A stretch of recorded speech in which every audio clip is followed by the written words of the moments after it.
이제 다 함께 성령 강림후 제5주 예배 하느님 앞에 올려드리겠습니다. 모두 다 함께 자리에서 일어나시어서 찬양대 찬양과 함께 조용히 기도하시겠습니다.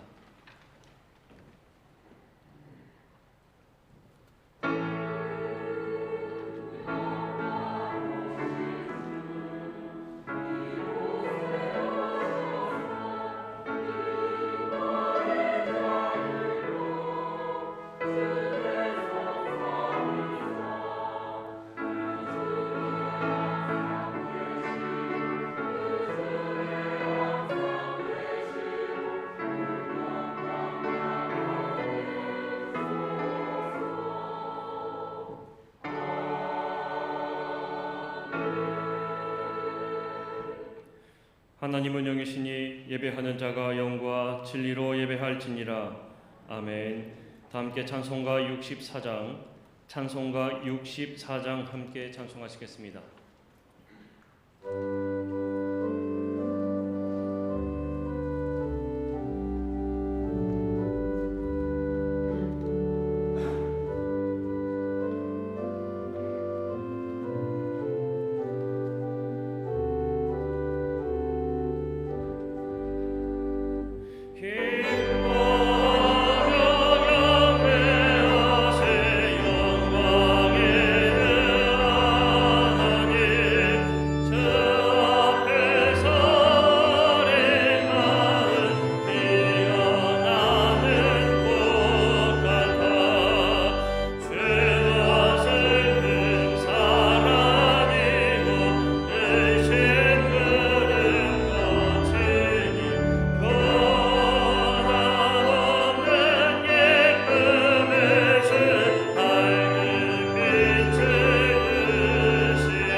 교도문 86번 요한계시록 14장에 있는 말씀 교도문 86번 저와 함께 한 절씩 교독하시겠습니다.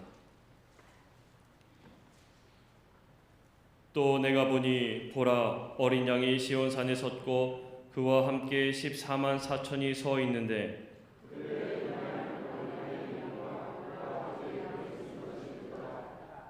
내가 하늘에서 나는 소리를 들으니 많은 물소리와도 같고 큰 우레소리와도 같은데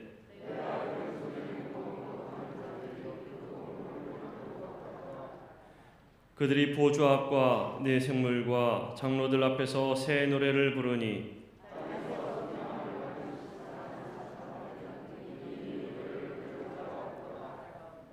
이 사람들은 여자와 더불어 더럽히지 아니하고 순결한 자라.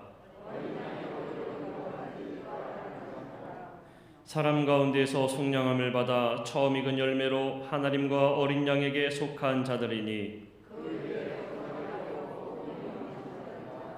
아멘. 다 함께 사도신경으로 우리의 신앙을 고백하겠습니다. 나는 전능하신 아버지 하나님, 천지의 창조주를 믿습니다. 나는 그의 유일하신 아들 우리 주 예수 그리스도를 믿습니다. 그는 성령으로 잉태되어 동정녀 마리아에게서 나시고 본디오 빌라도에게 고난을 받아 십자가에 못 박혀 죽으시고 장사된 지 사흘 만에 죽은 자 가운데서 다시 살아나셨으며 하늘에 오르시어 전능하신 아버지 하나님 우편에 앉아 계시다가 거기로부터 살아있는 자와 죽은 자를 심판하러 오십니다. 나는 성령을 믿으며 거룩한 공교회와 성도의 교제와 죄를 용서받는 것과 몸의 부활과 영생을 믿습니다. 아멘.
모두 함께 자리에 앉아주시기 바랍니다. 이 시간 함께 기도하실 때 우리를 대표하여서 권광원 장로님께서 기도 인도하시겠습니다.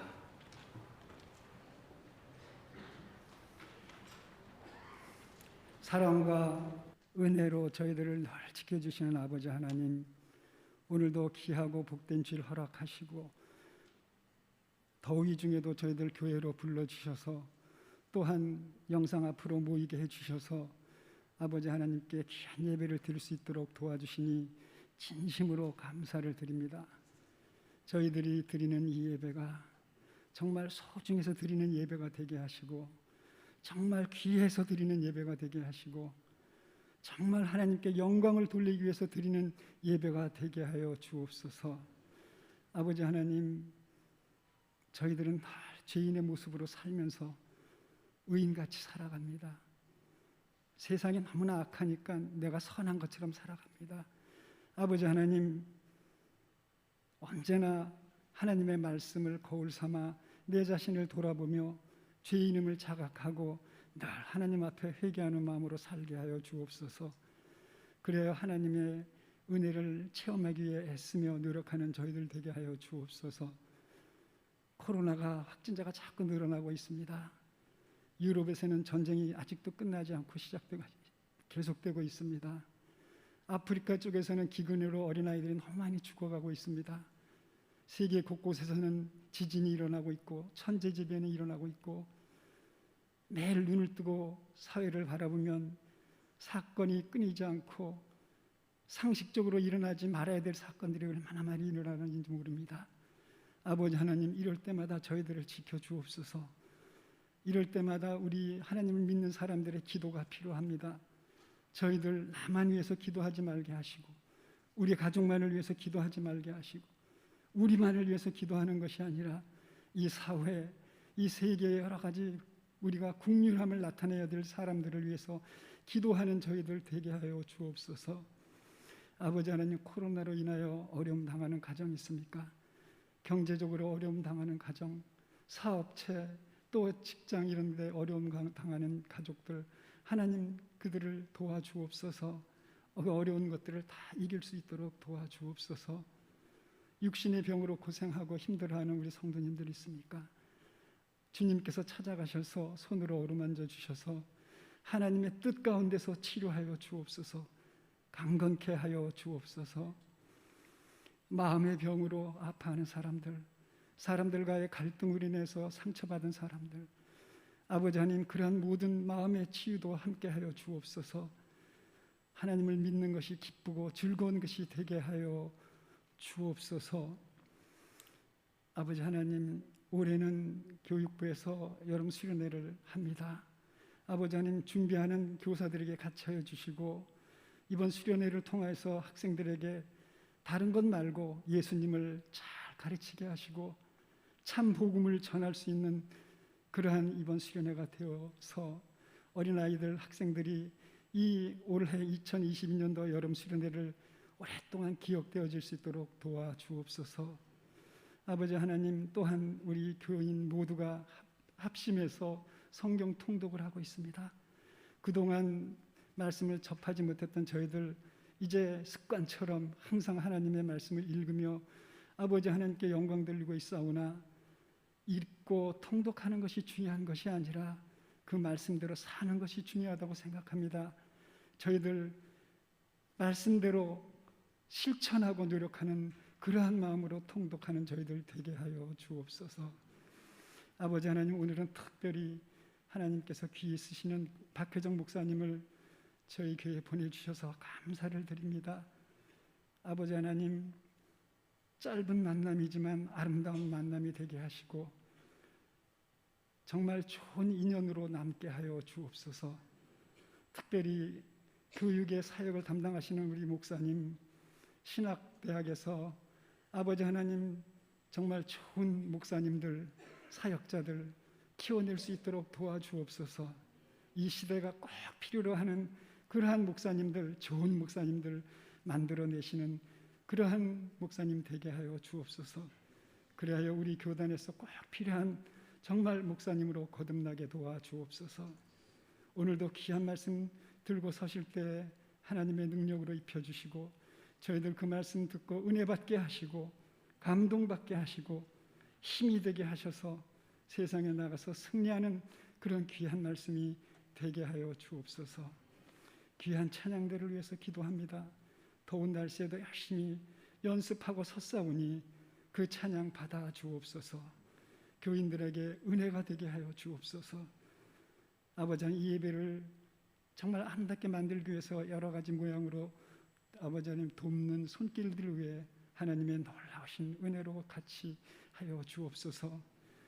이 교회를 자기 집과 같이 생각하며 열심히 충성하고 봉사하는 여러 손길들 위에도 하나님의 은혜로 채워 주옵소서. 날씨가 매우 덥습니다. 우리 교회 어르신들 건강을 지켜 주옵소서. 강건케 하여 주옵소서. 오늘도 귀한 주일 저희들 귀하게 보내고 평화롭게 하루를 보낼 수 있도록 인도하여 주옵소서. 예수님 이름으로 기도했습니다. 아멘.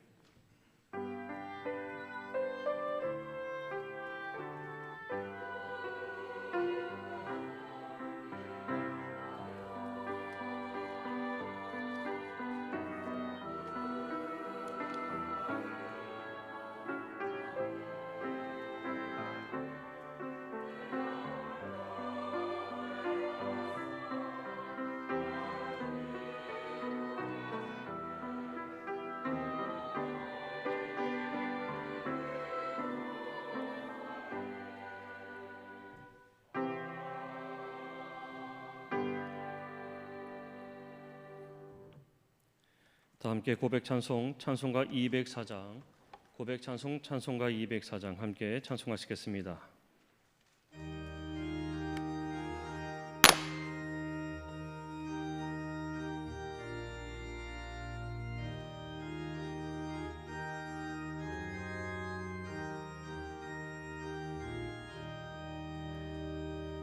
주의 말씀 듣고서 준행하는 자는 안석이에 더 낫고 짐을 지은 같아. 비가 오고 물나며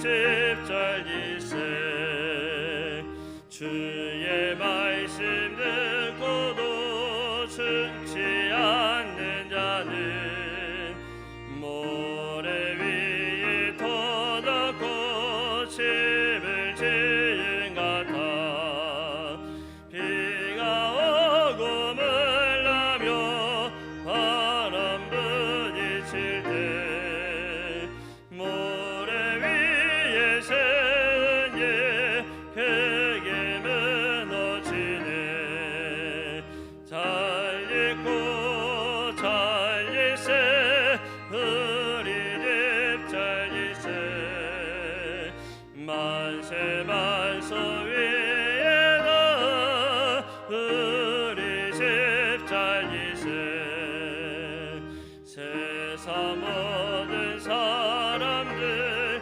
집을 짓는 자니 반석 위가 아니면 모래 위에 짓네 우리 거주 오셔서 지은 상을 줄 때 세운 공로 따라서 영영 상벌 주리 잘 짓고 잘 짓세 우리 집 잘 짓세 만세 만서 위에다 우리 집 잘 짓세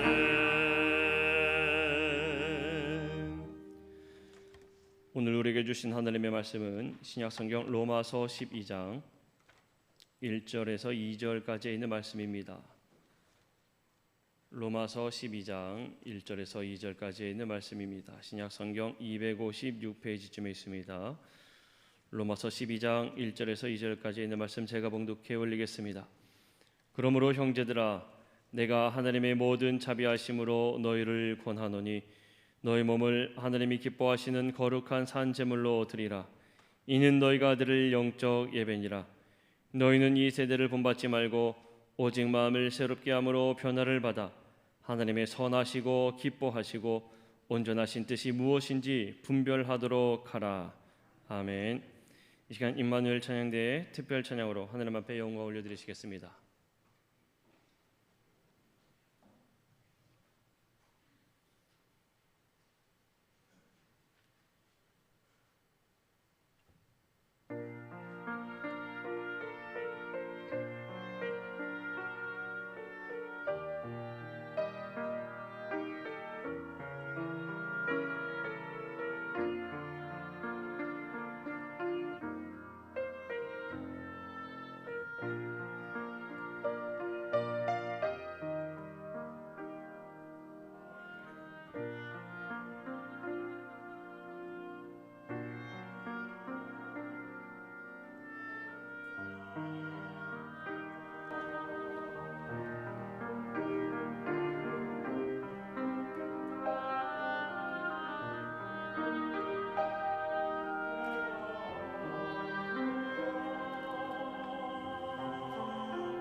모실 박혜종 목사님은 감리교 신학대학교에서 예배학을 가르치고 계시는 좋은 목사님이십니다.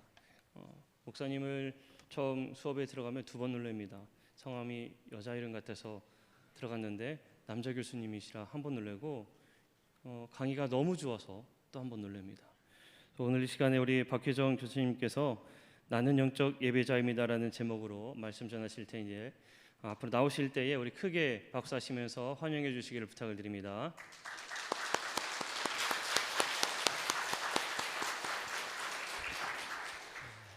할렐루야. 주님의 이름으로 원한의 인사를 드립니다. 찬양대 임마누엘 찬양대에 귀한 찬양 감사를 드립니다. 여러분 빨리 마스크 벗고 호흡도 자유롭게 하시면서 찬양할 날이 곧도래하기를 주님의 이름으로 간절히 소망합니다. 여러분 왜 이 찬양대의 찬양이 성경 봉독을 하고 찬양대의 찬양이 있고 그 다음에 목사의 설교로 예배 순서가 구성되어 있는지 아시는지 모르겠어요. 찬양대 찬양은 특별 찬양이니까 찬양을 하고 성경을 읽고 그 다음에 말씀을 보는 게 순서일 것 같은데 왜 굳이 순서를 찬양대 순서가 성경 봉독과 설교 사이에 있을까? 이 2가지 목적이 있어요. 근데 그 2가지 목적이 오늘 딱 맞아 떨어졌습니다.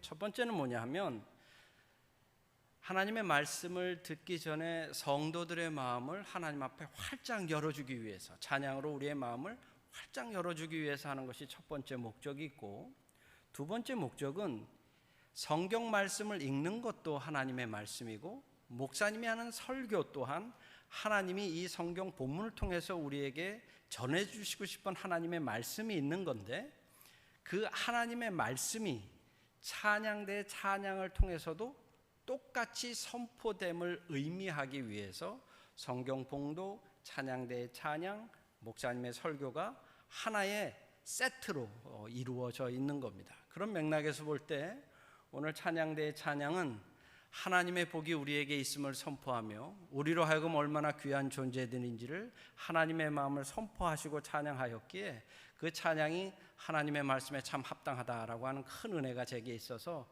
오늘 찬양대의 귀한 찬양 사역에 특별히 감사의 말씀을 전합니다.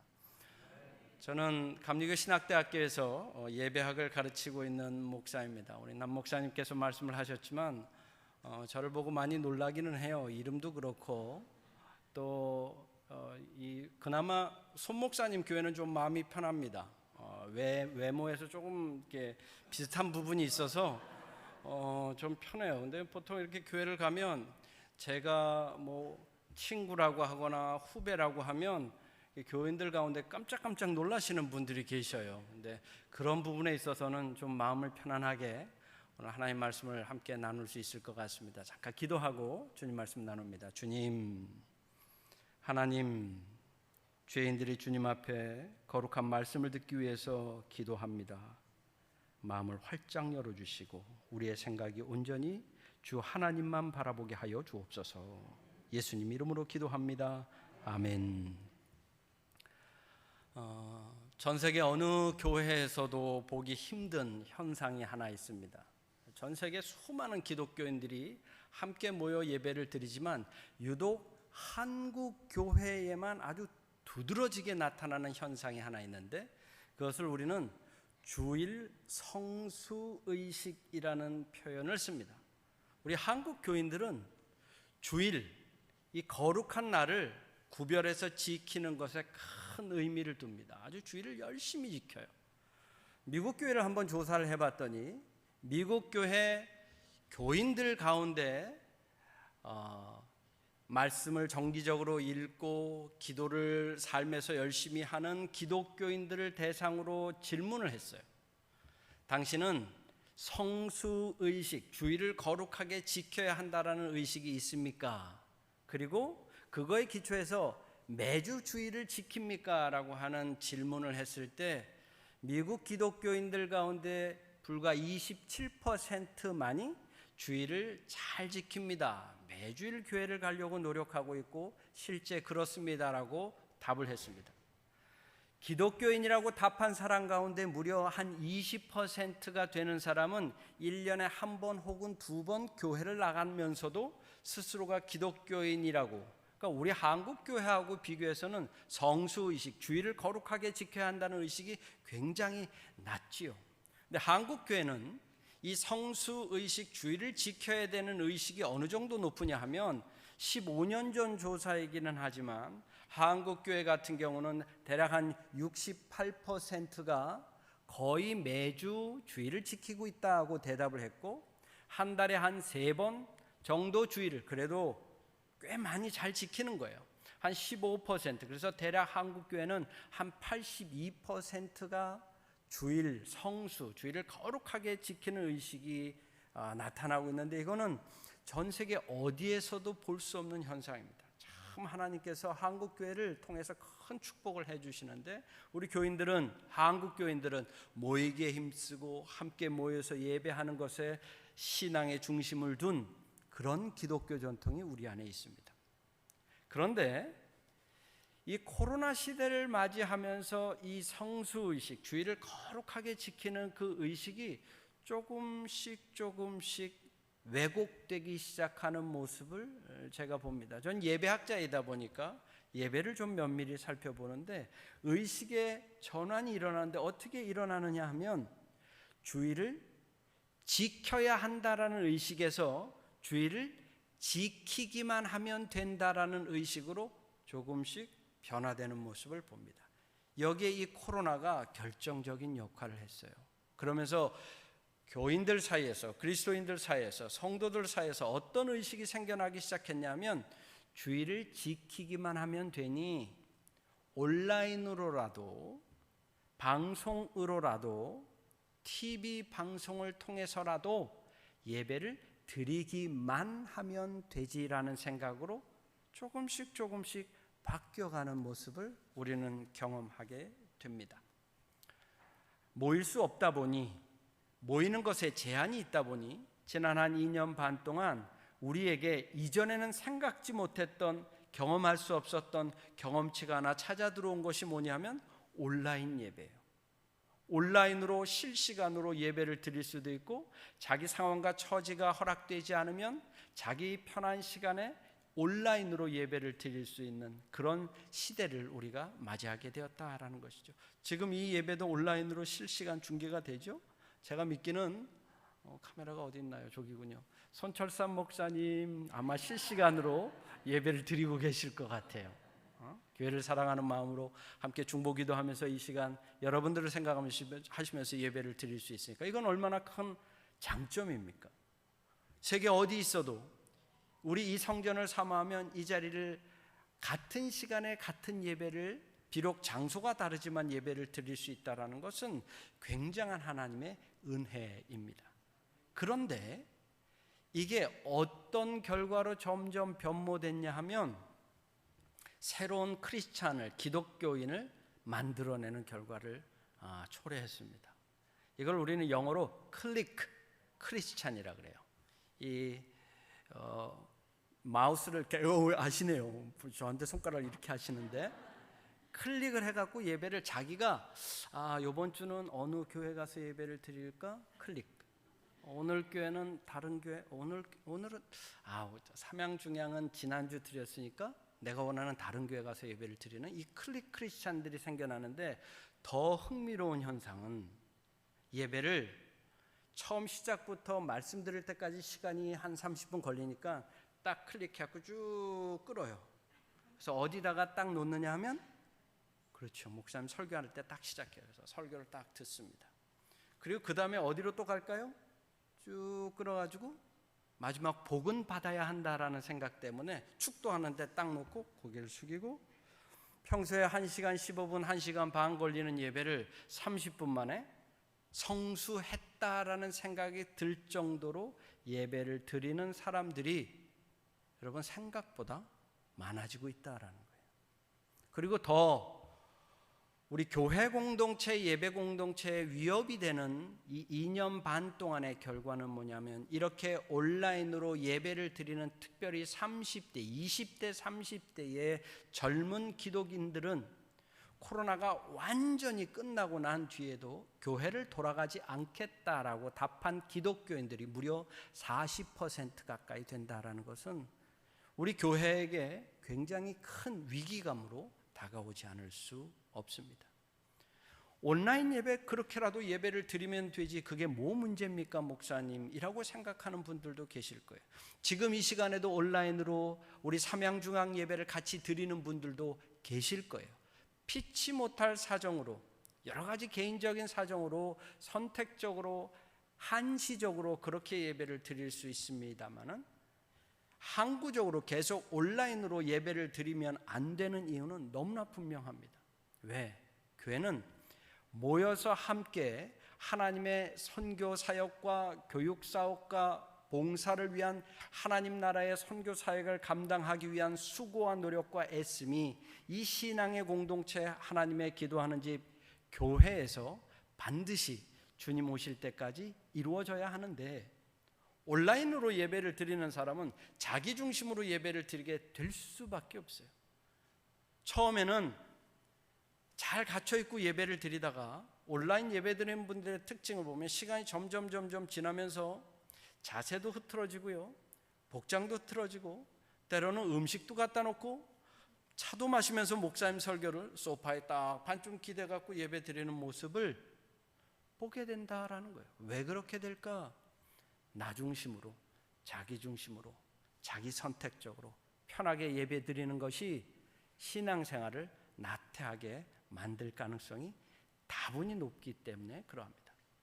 제가 거의 20여 년 가까운 시간을 우리 감리교 신학대학교에서 예배학 교수로 가르치고 예배학 수업을 할 때마다 우리 학생들한테 반드시 강조하는 것이 있습니다.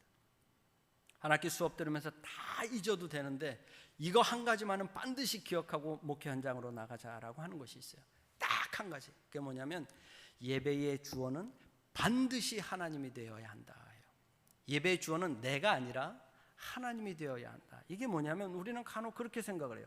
내가 하나님 앞에서 나와서 예배한다고 생각해요. 내가 하나님 앞에 입을 열고 찬양한다고 생각해요. 내가 하나님의 말씀을 듣고 내가 은혜를 받고 내가 삼양중앙교회를 선택해서 하나님 앞에 나와서 하나님의 말씀을 듣고 내가 예배한다고 생각을 합니다. 이 주어가 나가 되면 그때부터 문제는 아주 심각하게 많이 일어날 수밖에 없어요. 한번 생각해 보세요. 똑같이 예배를 드려요. 동일한 예배를 드리는데 동일한 기도와 동일한 찬송과 동일한 찬양과 하나님의 말씀을 듣는데 어떤 분은 은혜를 크게 받아요. 근데 어떤 분은 은혜를 전혀 받지 못해요. 왜 그런 현상이 일어날까? 딱 하나의 이유입니다. 이건 주어가 잘못되어 있기 때문에 그래요. 예배 주어가 자기로 되어 있는 사람은 자기가 예배를 판단합니다. 자기가 예배를 평가합니다. 그리고 자기가 예배에 대해서 이러쿵저러쿵 얘기하는 사람들은 예배를 통해서 은혜를 받을 수 있는 가능성이 아주 낮을 수밖에 없어요.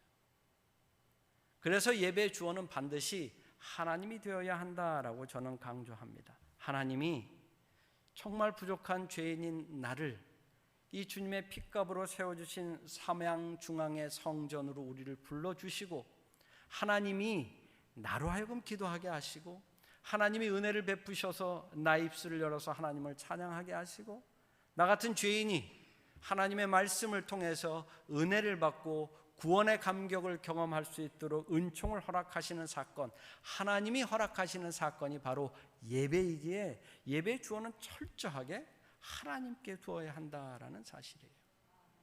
그래서 오늘 저는 말씀을 통해서 특별히 이 로마서 12장에 사도 바울이 오늘 이 예배에 관한 그의 가르침이 딱 한 번 나오는데 이 말씀을 통해서 왜 하나님이 예배는 주어가 되셔야 하는지를 조금 더 구체적으로 살펴보려고 합니다.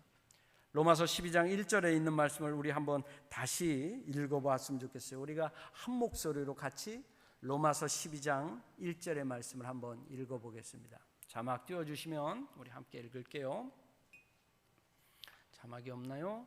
자, 그러면 함께 읽겠습니다. 시작.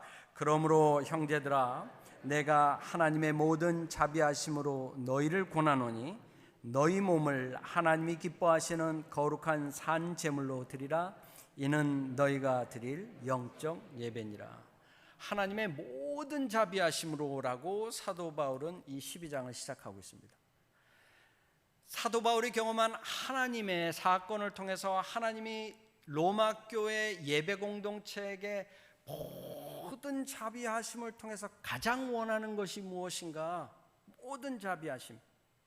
하나님이 정말 로마 교회를 향해서 원하시는 것이 무엇인가?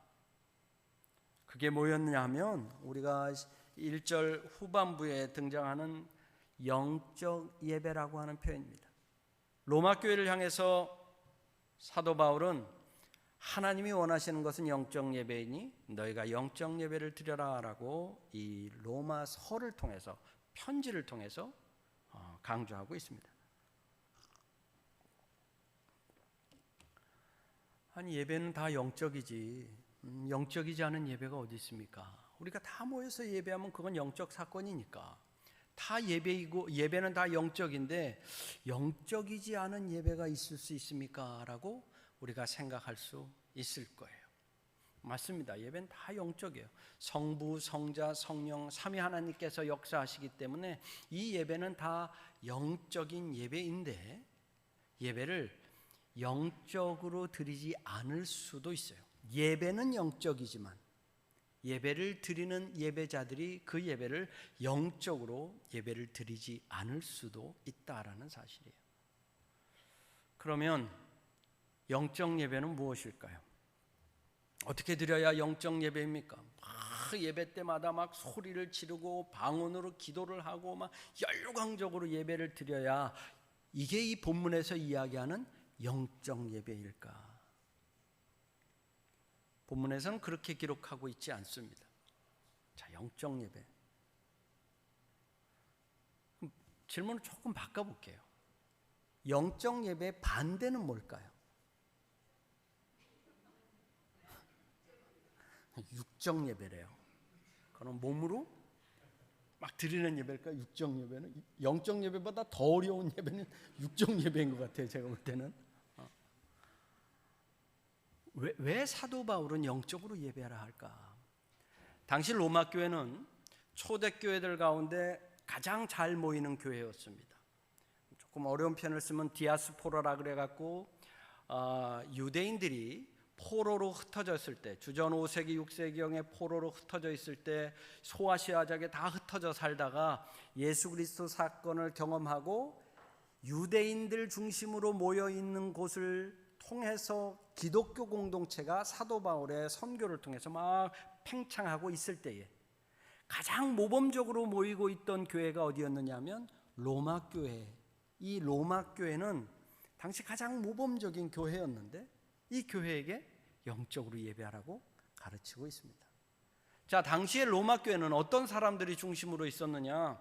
바로 유대교 전통에 있다가 기독교인이 된 사람들이었어요.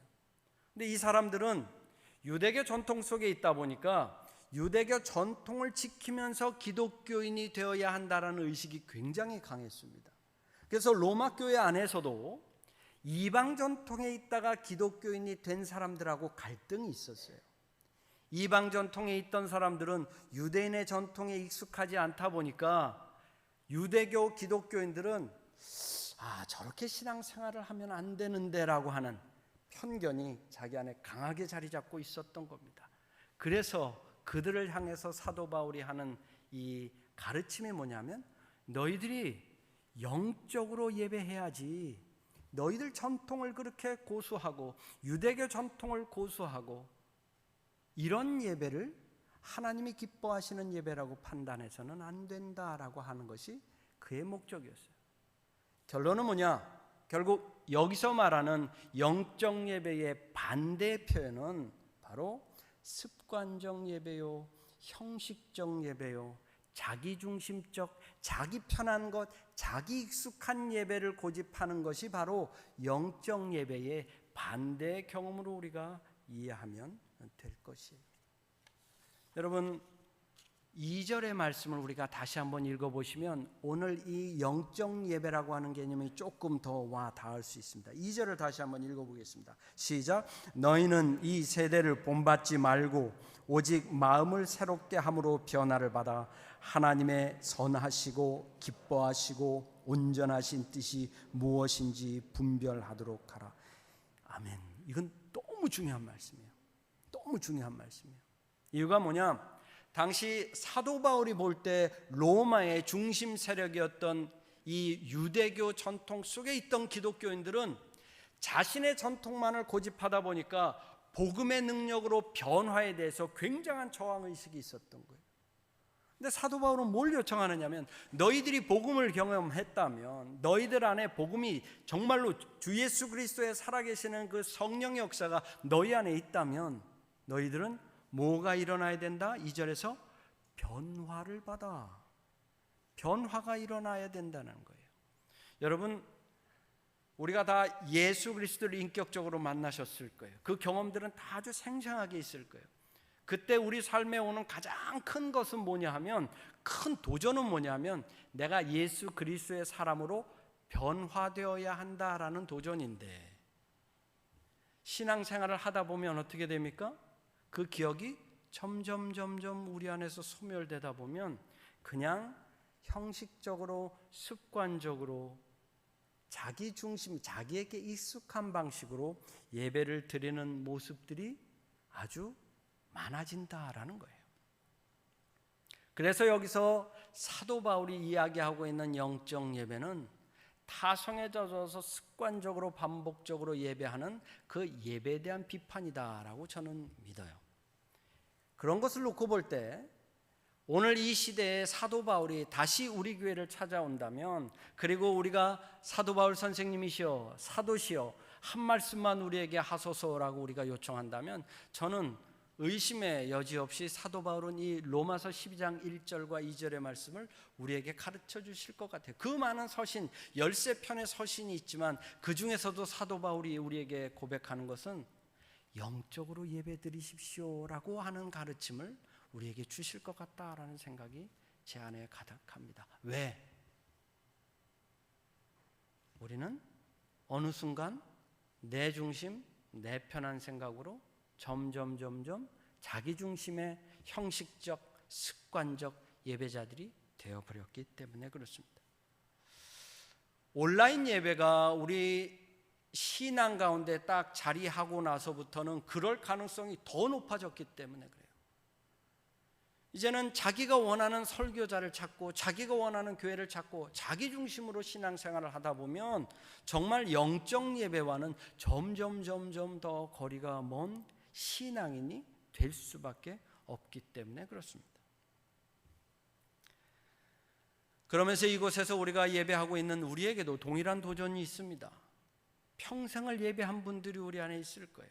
사는 날 동안 평생을 예배하지만 주일이 되어도 우리 안에 어떤 감격이 없이 그냥 형식적으로 습관적으로 예배를 드린다면 과연 하나님이 기뻐하시는 영적 예배자가 될 수 있을까? 저는 딱 태어나서 눈을 떴는데 깜짝 놀랐어요. 교회예요. 저는 교회에서 태어나갖고 지금 56년을 사는 내내 교회에만 머물러 있는 완전히 교회둥이입니다. 목사의 아들로 태어나서 교회의 테두리를 벗어나서 산 적이 한 번도 없는, 정말로 처음부터 핏줄부터 그리스도인으로 살아온 사람이기 때문에 저 같은 사람은 이 얼마나 예배의 자리가 많겠습니까? 이런 사람일수록 어떤 가능성이 높으냐 하면 점점 형식적으로 습관적으로 반복적으로 예배 드릴 수 있는 가능성이 더 높은 자들이에요. 그래서 사도 바울은 우리들에게 영적으로 예배하라고 지속적으로 가르침을 주고 있는 겁니다. 저는 성경을 통해서 가장 영적으로 예배하고 있는, 우리가 가장 모범 삼아야 될 예배자가 누구일까 한번 생각해 보면 저는 삭개오를 참된 영적 예배자라고 생각을 합니다. 한편 생각하면 그렇게 이해하실 수도 있을 거예요. 삭개오는 우리처럼 예배한 사람은 아니지 않느냐, 예수님을 만나기는 했지만 예배한 사람은 아니지 않느냐. 그런데 이런 형식은 아니었지만 분명 삭개오는 예수님이 그의 마을에 온다는 이야기를 듣고 설레이는 마음으로 찾아갔어요. 예수님을 만날 생각에 그의 심장은 그 어느 때보다도 콩쾅 뛰었을 거예요. 뽕나무 위로 올라가서 예수님이 지나가는 것을 보기 위해서 정말 애썼습니다.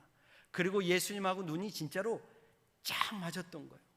그때 그 전율이 얼마나 그에게 놀랍게 왔기에 그가 뽕나무에서 내려와서 예수님을 영접하고 그 다음에 그가 주님께 뭐라고 고백합니까? 내가 앞으로는 토색하지 않겠다. 나의 이웃의 것을 토색하지 않겠다. 뭐예요?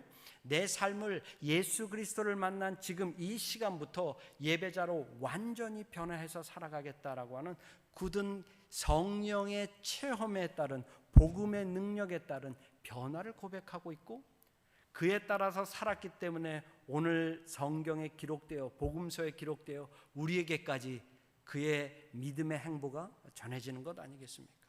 그런데 영적이지 못한 예배자들은 어제 예배나 오늘 예배나 10년을 예배했거나 20년을 예배했어도 우리의 삶에 아무런 변화가 없다면 그것은 하나님이 기뻐하시는 예배자가 될 수 없어요. 그런 의미에서 어떤 사람이 더 예배를 형식적으로 자기 습관적으로 드릴 수밖에 없느냐? 저 같은 사람이에요. 예배 자리가 많은 사람. 그럴수록 더 습관적으로 예배를 드릴 수밖에 없어요. 그래서 저도 늘 제 스스로에게 기도하고 다짐하는 것이 있습니다. 예배 자리에 나올 때마다 제가 반드시 하는 기도가 있어요.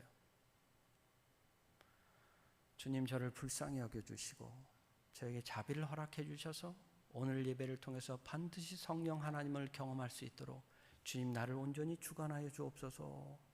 예배 자리에 들었을 때마다 제가 하는 기도입니다. 여러분, 모든 예배는 다 영적이에요. 그런데 왜 우리가 성령 하나님을 예배를 통해서 경험하지 못할까? 이유는 딱 하나예요. 뭡니까? 습관적으로 예배하기 때문에 그래요.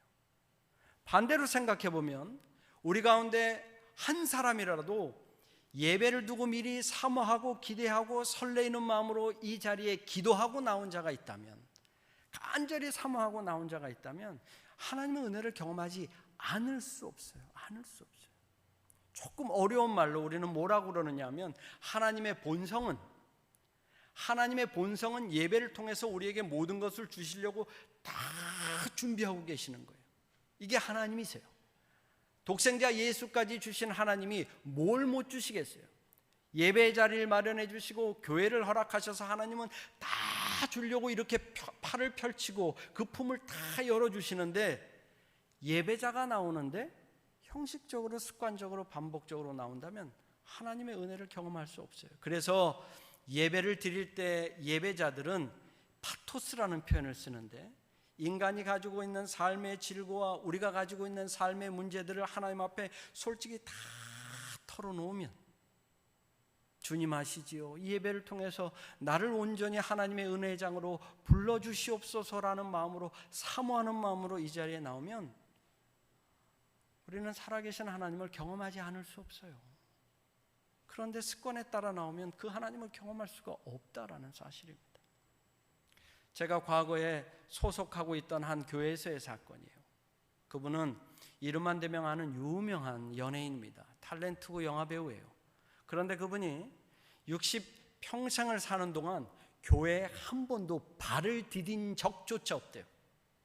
아주 순자 불교 신자예요.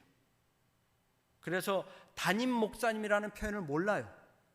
그래서 주지 목사님이래요. 그러니까 그 정도로 교회는 전혀 모르는 분이었어요. 근데 그분하고 개인적인 대화를 하면서 성경 공부를 조금 인도해 줄 수 있는 시간이 있었습니다. 제가 그분께 여쭈었어요. 힘드시죠? 교회 생활하는 게 쉽지 않으시죠? 목사님, 교회는 왜 이렇게 어려워요? 앉았다 일어났다, 찬송가라는 것도 처음 보고, 노래도 왜 이렇게 많이 부르냐고, 기도는 또 왜 이렇게 기냐고, 설교는 더 길잖아요. 이 성경은 봐도 말 자체가 세상의 언어 자체하고는 다르다 보니까 굉장히 낯설죠. 목사님 너무 어려워요. 잘 모르겠어요. 힘들어요. 어려워요. 그런데 어떠세요? 그래도 이렇게 신앙생활을 하시고자 교회로 오셔서 이 몇 주째 계속 오시고 있는데 괜찮으세요? 근데 목사님 진짜 하나도 모르겠고 정말 어려운데 저는 교회에 와갖고 뒷자리지만 앉아갖고 이렇게 다 고개를 숙이면 누군가가 와갖고 나를 이렇게 확 안아주는 느낌이래요. 그분이 하나님이시고 그분이 성령님이시고 그분이 예수님인가 봐요. 그렇게 고백을 하면서 뭐라 그러시느냐 하면 이분이 목사님 저는 토요일날 저녁에 잠을 잘 수가 없어요. 왜요? 교회 갈 생각을 하면 심장 박독수가 빨라져가지고 빨리 교회 가고 싶다. 빨리 교회 가고 싶다. 내일이 빨리 왔으면. 제가 그때 진짜 뒤통수를 한 대 펑 맞은 것 같았어요. 내가 그래도 명색이 목사고 내가 명색이 예배를 가르치는 교수인데 나에게 있어서 예배가 이토록 사모하고 갈망했던 적이 언제였던가. 제가 그때 정말로 크게 회개했어요. 그렇지, 예배가 예수 그리스도의 보혈의 공로로 세워진 이 핏값 위에서 세워진 하나님의 은혜의 잔치고 생명잔치인데 우리가 그것을 잊고 지냈던 적이 얼마나 많았던가. 여러분, 하나님께서는 이 예배의 자리를 통해서 죄인들을 오라고 다 팔을 펼치고 있는 거예요. 우린 자격 없는 자들이지 않습니까? 그럼에도 불구하고 이곳에 나와서 기도만 하고 하나님을 찾고 간구하면 하나님께서 은혜를 허락해 주시지 않으십니까? 하나님의 본성은 은혜 그 자체이기 때문에, 사랑 그 자체이기 때문에 우리가 구하고 간구하기만 하면 이 예배를 통해서 은혜를 허락해 주시는지를 믿으시기 바랍니다. 그러기 때문에 더 이 예배의 자리에 나와서 함께 예배를 드려야 하는 당위성이 있다라는 거예요. 왜? 온라인으로 예배 드리면요, 나 중심으로 나 편하게 예배를 드릴 수밖에 없기 때문에 그래요. 자기 중심의 예배를 드려서는 이 하나님의 넓은 품과 사랑을 경험하기에는 내 중심이 너무 커서 그것을 경험할 수 없기 때문에 그래요. 지금이라도 온라인을 통해서 예배 드리시는 분, 이 성전을 사모하셔서 다 나와서 함께 예배 드시길 간절히 소망합니다. 이제 곧 우리에게 온전히 회복의 때가 올 거예요. 그것을 예배를 통해서 우리가 함께 준비해 나가야 되지 않겠습니까? 웨슬리가 이야기하는 영적 예배는 그와 같은 예배였어요. 형식적 예배를 뛰어넘고 자기 중심의 예배를 뛰어넘고 틀에 갇혀져 있는 예배를 뛰어넘고 예배 공동체가 어딘지 함께 모여서 예배할 수 있도록 그가 이야기하고 가르치는 영적 예배 또한 함께 모여서 형식을 뛰어넘고 성령 하나님을 경험하는 예배의 자리였던 것을 우리는 기억합니다. 자랑스러운 감리교의 후예, 웨슬리의 후예로서 사도 바울이 보기에 우리 삼양중앙교회는 영적으로 예배하며 하나님의 기쁨이 되는, 세상을 변화시키는 복음의 능력으로 나의 삶의 변화를 이끌어가는 그런 영적 예배 공동체가 되시기를 주님의 이름으로 간절히 소망합니다. 아멘. 사랑 많으신 하나님 감사합니다. 주님 앞에 영적으로 예배하기를 간절히 소망하오니 주님의 핏값으로 세워주신 이 교회의 예배를 우리가 삶으로 사모하게 하시고 기도로 준비하게 하시고 함께 모여 세워나가며 하나님 주님 다시 오실 그날까지 하나님 당신께서 우리에게 허락하신 선교적 사명을 감당하는 귀한 생명의 교회 될 수 있도록, 예배 공동체 될 수 있도록 주님 도와주시옵소서. 예수님의 이름으로 기도하옵나이다. 아멘. 다 함께 응답 찬송 찬송가 354장 함께 찬송하시겠습니다.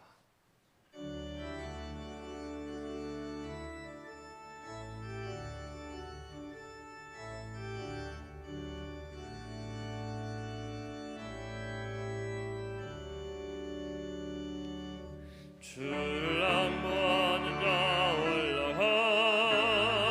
올라가 오스리같이 모든 싸움에게 근심 걱정 벗으니 올라가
주를 앙모하는 자 달려가 달려가 피곤치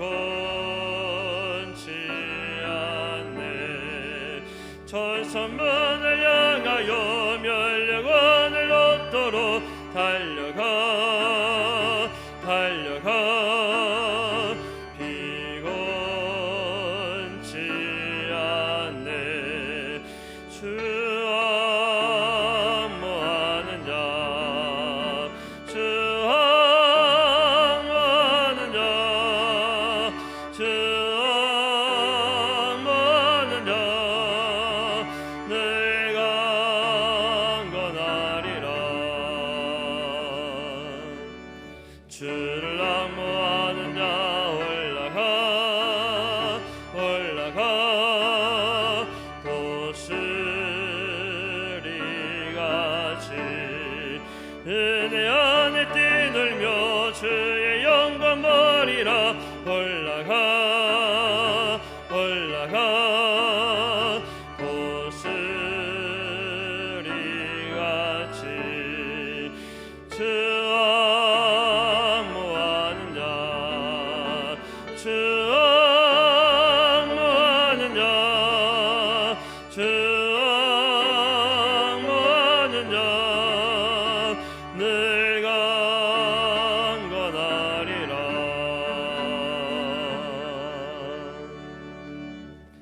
다 함께 자리에서 일어나셔서 하나님 앞에 봉헌하시겠습니다. 하나님께서 우리에게 복을 내려주심에 감사하여 우리가 드리는 이 예물을 받아 주옵소서. 아멘.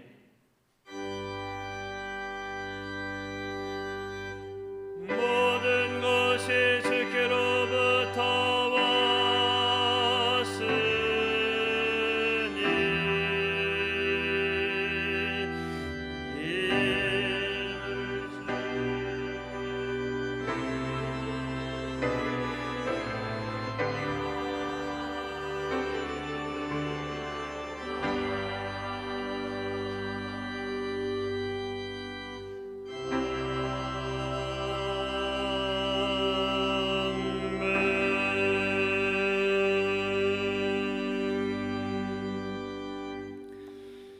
가장 값진 생명의 선물을 값없이 주시는 주님의 사랑을 힘입어 우리의 생명이 여기에 살아있음을 고백합니다. 우리가 주님께 드리는 감사와 예물도 조건 없는 사랑의 기쁨이 되기를 원합니다. 주님께 드리는 저희들의 예물을 기쁘게 받아 주옵소서. 주님께 기도할 때마다 응답의 열매를 주시는 주님 앞에 마음 중심에서 우러나오는 감사의 마음을 담아서 정성과 진심으로 주님 앞에 드리는 예물이오니 저희들의 마음을 받아주시고 저희 모두에게 주님께서 주시는 복을 더하여 주시어서 물질에 차고 넘치는 은혜로 더욱더 주님 앞에 감사하며 살아가는 인생이 되게 하여 주옵소서.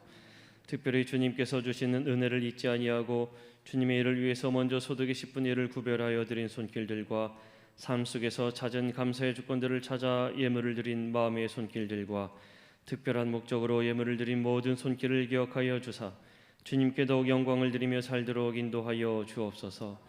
지난 한 주간도 저희와 함께 하신 주님의 은혜를 기억합니다. 이 한 주간도 주님과 동행하며 언제나 주님의 은혜가 넘치게 하여 주시고 각 가정과 일터와 사업장에서도 주님의 은혜를 경험하며 살아가는 한 주간이 되게 하여 주옵소서. 이 시간 질병으로 인하여 고통받는 교우들을 기억하여 주시고 주님의 능력의 손으로 붙들어 주옵소서. 고통이나 외로움이나 근심에서 벗어나게 하시고 주님 품 안에서 하루하루를 살게 하여 주옵소서. 연로하신 교우들과 군 복무를 하고 있는 젊은이들과 해외에 거주하고 있는 교우들에게도 주님께서 주시는 은혜 안에서 한 주간을 살도록 하여 주옵소서. 삶의 동반자를 만나기 위해 기도하는 교우들, 새 생명의 잉태를 위하여 기도하는 교우들, 그리고 진학과 직장을 위해 기도하는 교우들에게도 복된 결과 있게 하여 주옵소서. 우리 구주 예수 그리스도의 이름으로 간절히 기도합니다. 아멘. 모두 자리에 앉아 주시기 바랍니다.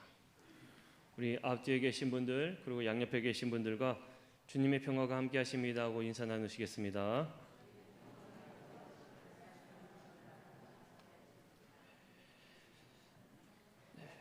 광고하겠습니다. 오늘 예배 2부 11시 예배는 온라인으로 함께 병행하고 있습니다. 특별히 오늘 우리 귀한 우리 박혜정 목사님께서 말씀 전해 주셨는데 많은 은혜 받으신 줄로 믿습니다. 다시 한 번 더 박수로 감사의 마음을 표현하겠습니다.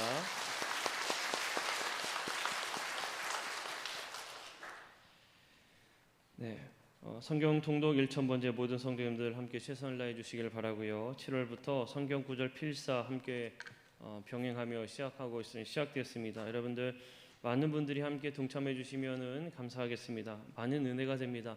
말씀을 읽으면서 내가 어떤 구절에 은혜가 받았는지 다시 한 번 더 돌아보게 되면 얼마나 귀한 은혜가 되는지 모릅니다. 여러분들 함께 꼭 성경 구절 필사 함께 동참해 주시기를 바랍니다. 다음 주일 7월 17일 주일 2부 예배는 감리교본부 출판국에서 근무하시는 이강희 목사님께서 또 귀한 말씀 전해주십니다. 함께 기대하시고 기도하는 마음으로 함께 예배하시면 참 감사하겠습니다.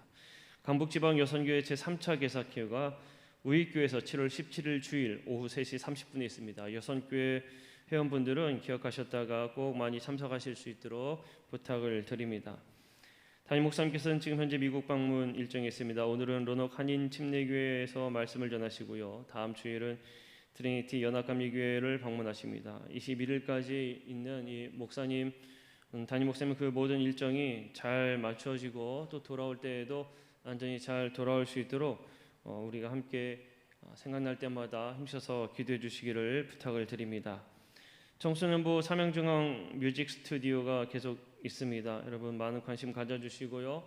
우리 아이들이 우리 교회를 이어서 계속 일꾼들이 성장해 나갈 수 있도록, 그리고 이를 통해서 많은 믿지 않는 우리 아이들, 청소년들, 우리 어린이들이 주님의 품으로 오는 놀라운 은혜가 임할 수 있도록 관심과 기도 부탁드립니다. 교학교 여름 행사가 이제 시작됩니다. 7월 24일 유치부로부터 시작해서 7월 29일에서 31일까지는 어린이부, 8월 14, 15, 16일까지는 청소년부, 청년부가 여름 행사 있습니다. 여러분 여름 행사를 위해서 많이 기대해 주시고요. 많은 관심 부탁드립니다. 우리 아이들이 함께 동참할 수 있도록 교사들에게만 내버려 두지 마시고 안전하게 잘 진행할 수 있도록 정말 열심히 기도하면서 준비하고 있습니다. 우리 성도님들께서 주변에 혹여나 기억나는 아이들이 있고 학생들이 있고 청년들이 있다면 함께 이 시간 동참하여서 주님 만나고 또 주님의 귀한 백성 되는 놀라운 은혜가 임할 수 있도록 많이 관심 가져주시고 또 기도로 후원해 주시기를 부탁을 드립니다. 다 함께 자리에 서른하셔서 팔성의 말씀을 하도록 하겠습니다. 여러분은 때를 얻든지 못 얻든지 하느님의 말씀을 여러분의 이웃에게 전하십시오.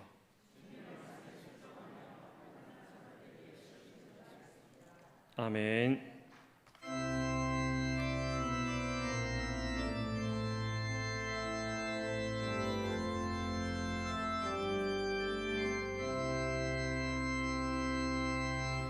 주님 다시 오실 때까지 나는 이 길을 가리라. 좁은 길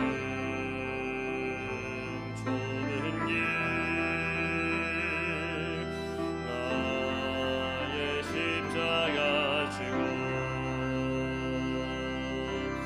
나의 가는 이 길 끝에서 나는 주님을 보리라.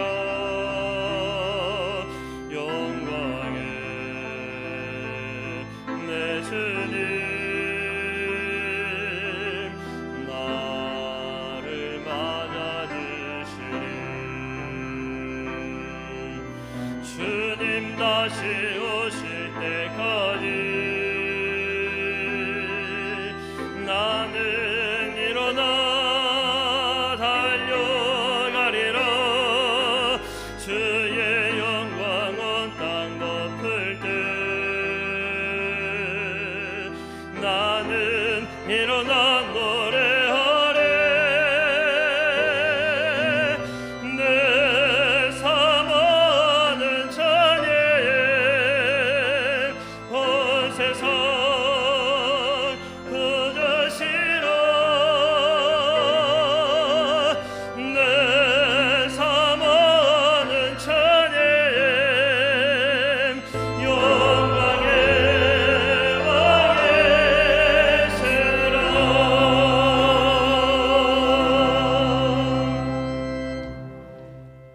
성부 성자 성령 삼일체 되신 하나님의 사랑과 은혜와 교통하심이 지금부터 영원토록 함께 하시기를 간절히 축원하옵나이다. 아멘.